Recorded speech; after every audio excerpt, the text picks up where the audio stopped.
Bonjour, je m'appelle Cécile, je suis responsable de la section adulte. Aujourd'hui, je voudrais vous présenter ce livre documentaire qui s'intitule La plage, une nature cachée, qui a été écrit et photographié par Arnaud Guérin, un livre paru en 2021 aux éditions Glénat.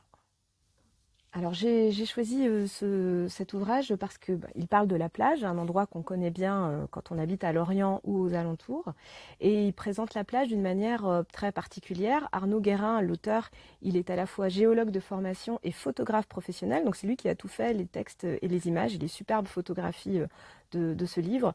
Et j'ai trouvé ce livre vraiment très intéressant parce qu'on y apprend plein de choses qu'on ne sait pas sur cet espace, cet écosystème particulier que pourtant on visite très régulièrement, surtout pendant l'été.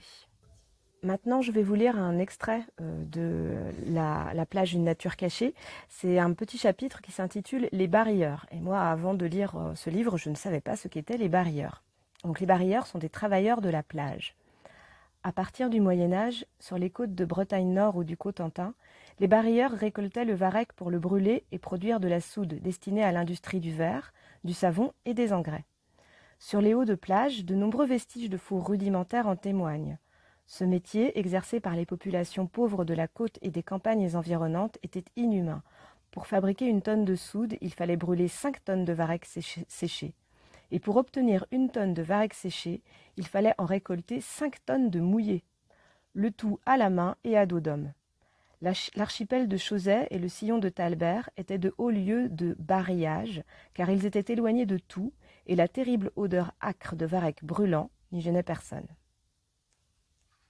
Je vous invite bien sûr à découvrir tous les autres coups de cœur que nous avons présentés, mes collègues et moi, pour cette édition de la Fête de la Science 2022.